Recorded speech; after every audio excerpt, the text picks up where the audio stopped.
Hello everyone, আজকে honours first ইয়ারের স্বাধীন বাংলাদেশের অভ্যুদয়ের ইতিহাস যে সাবজেক্টটি রয়েছে সেই সাবজেক্ট এর সাজেশন প্রদান করব যারা 2022-23 শিক্ষাবর্ষে রয়েছেন এবং এই পরীক্ষাটি অনুষ্ঠিত হবে 2024 সালে এবং আপনাদের এই পরীক্ষাটি 2023-এর অন্তর্গত। স্ক্রিনে দেখতে পাচ্ছেন।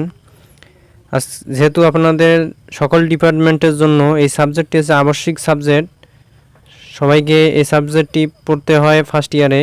আজকে সেই সাবজেক্টের সাজেশন প্রদান করব। এই সাজেশন থেকে আপনারা অবশ্যই 100% মাস্ট বি কমন পাবেন। তাই অবশ্যই এই সাজেশনের ভিতরে যে প্রশ্নগুলো দেখানো হয়েছে সেগুলো মনোযোগ সহকারে দেখুন এবং অবশ্যই ফার্স্ট থেকে ভিডিও শুরু করবেন এবং লাস্ট পর্যন্ত অবশ্যই মাস্ট বি ভিডিও স্কিপ না করে সম্পূর্ণ দেখবেন। তাহলে আশা করি আপনারা খুব সহজে বুঝতে পারবেন কোন প্রশ্নগুলো পড়তে হবে এবং সেই প্রশ্নগুলো পড়ানোর মাধ্যমে আপনারা খুব সহজে পরীক্ষায় 100% মাস্ট বি কমন পাবেন। আমি তাহলে দেরি না করে চলুন শুরু করছি। আপনাদের যে প্রশ্নগুলো পড়তে হবে সেগুলো স্টেপ বাই স্টেপ দেখে দিচ্ছি। প্রথমত আমি খ বিভাগে সাজেশন প্রদান করব। আপনারা ইতিমধ্যে অবগত রয়েছেন যে খ বিভাগে আপনাদের 8টি প্রশ্ন থাকবে এবং 8টি প্রশ্নের মধ্যে 5টি প্রশ্নের উত্তর লিখতে হবে। এখন এই খ বিভাগের জন্য কোন প্রশ্নগুলো গুরুত্বপূর্ণ সেগুলো এখন আমি আপনাদের মাঝে তুলে ধরতেছি। যে প্রথমত আপনাদের যে প্রশ্নটি পড়তে হবে সেটা হচ্ছে বাংলা নামের উৎপত্তি সম্পর্কে টিকা লিখো। বাংলা নামের উৎপত্তি সম্পর্কে টিকা লিখো। দ্বিতীয় যে প্রশ্নটি পড়তে হবে ধর্মীয় সহনশীলতা বলতে কী বুঝো, ব্যাখ্যা করো। তৃতীয় যে প্রশ্নটি পড়বেন বাংলাদেশের অর্থনীতিতে ভূপ্রকৃতির প্রভাব আলোচনা করো। চতুর্থ প্রশ্নটি দেখতে পাচ্ছেন স্ক্রিনে, দ্বিজাতি তত্ত্ব সম্পর্কে আলোচনা করো। 5 নম্বর প্রশ্নটি হচ্ছে সামরিক শাসন বলতে কী বুঝো অথবা সামরিক শাসনের বৈশিষ্ট্যসমূহ উল্লেখ করো।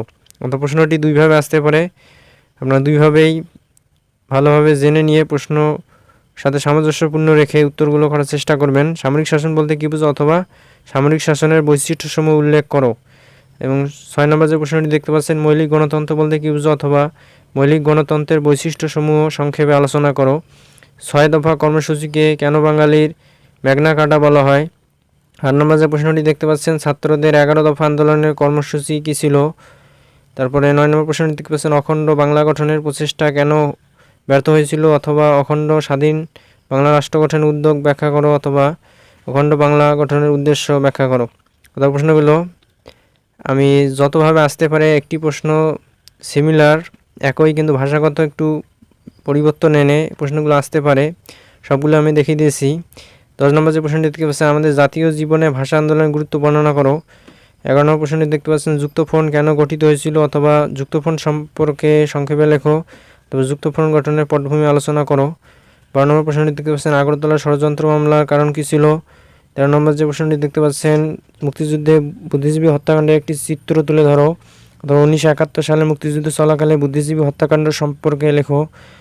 বঙ্গবন্ধুর স্বদেশ প্রত্যাবর্তন সম্পর্কে টিকা লেখো অথবা বঙ্গবন্ধু শেখ মুজিবুর রহমানের স্বদেশ প্রত্যাবর্তন সম্পর্কে সংক্ষেপে আলোচনা করো। পূর্ব পশ্চিম পাকিস্তানের মধ্যে অর্থনৈতিক বৈষম্য ব্যাখ্যা করো। 16 নম্বর যে প্রশ্নটি দেখতে পাচ্ছেন 1971 সালের মুক্তিযুদ্ধের যে কোনো দুটি সেক্টর সম্পর্কে লেখো। এবং তারপরে বসু সোহরাওয়ার্দী চুক্তি কী। 18 নম্বর যে প্রশ্নটি দেখতে পাচ্ছেন লাহোর প্রস্তাবের মূল প্রতিপাদ্য বিষয় কী ছিল ব্যাখ্যা করো। এবং সর্বশেষ খ বিভাগের জন্য আপনাদের যে প্রশ্নটি পড়তে হবে মুক্তিযুদ্ধে যৌথ বাহিনীর ভূমিকা সম্পর্কে লেখো। তাহলে এখানে যে 19টি প্রশ্ন দিয়েছি খ বিভাগের জন্য মাস্ট বি আপনারা এই প্রশ্নগুলো পড়বেন। এখান থেকে অবশ্যই আপনার 100% খ বিভাগের জন্য কমন পাবেন। তাই অবশ্যই যেগুলো দেখিয়ে দিয়েছি সেগুলোই ভালোভাবে পড়তে থাকুন। আশা করি 100% মাস্ট বি কমন পড়বে। এখন আমি গ বিভাগে কোন প্রশ্নগুলো পড়তে হবে সেগুলো স্টেপ বাই স্টেপ দেখিয়ে দিচ্ছি। তার আগে যারা এখন চ্যানেলটি সাবস্ক্রাইব করেনি মাস্ট বি চ্যানেলটি সাবস্ক্রাইব করে পাশে থেকে ভিডিওটি অল সিলেক্ট করবেন। পরবর্তীতে এই ধরনের যতগুলো সাবজেক্ট রয়েছে সেই সাবজেক্টগুলো সাজেশন ভিডিও পাওয়ার জন্য মাস্ট বি চ্যানেলটি সাবস্ক্রাইব করে চ্যানেলটির পাশে থাকবেন। গ বিভাগের জন্য আপনাদের যে প্রশ্নগুলো পড়তে হবে সেগুলো এখন দেখিয়ে দিচ্ছি। গ বিভাগে আপনারা যে 8টি প্রশ্ন থাকবে 8টি থেকে 5টি প্রশ্ন উত্তর দিতে হবে।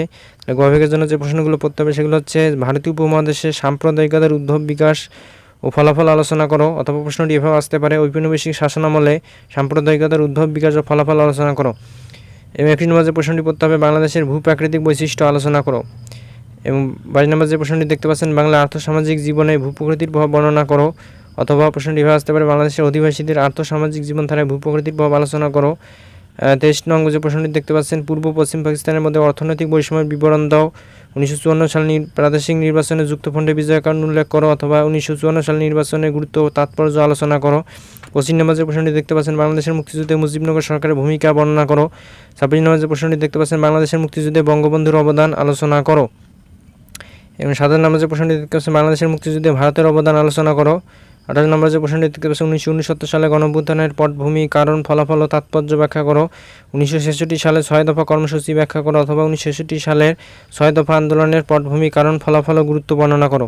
30 নং যে প্রশ্নটি দেখতে পাচ্ছেন, 1970 সালে নির্বাচনের ফলাফল আলোচনা করো, অথবা স্বাধীন বাংলাদেশের অভ্যুদয়ে 1970 সালে নির্বাচন কী প্রভাব রেখেছিল এটি আলোচনা করো। 31 নম্বর যে প্রশ্নটি দেখতে পাচ্ছেন, 1971 সালের মার্চের অসহযোগ আন্দোলনের বর্ণনা দাও, অথবা 1971 সালের অসহযোগ আন্দোলনের কারণ ও গুরুত্ব আলোচনা করো।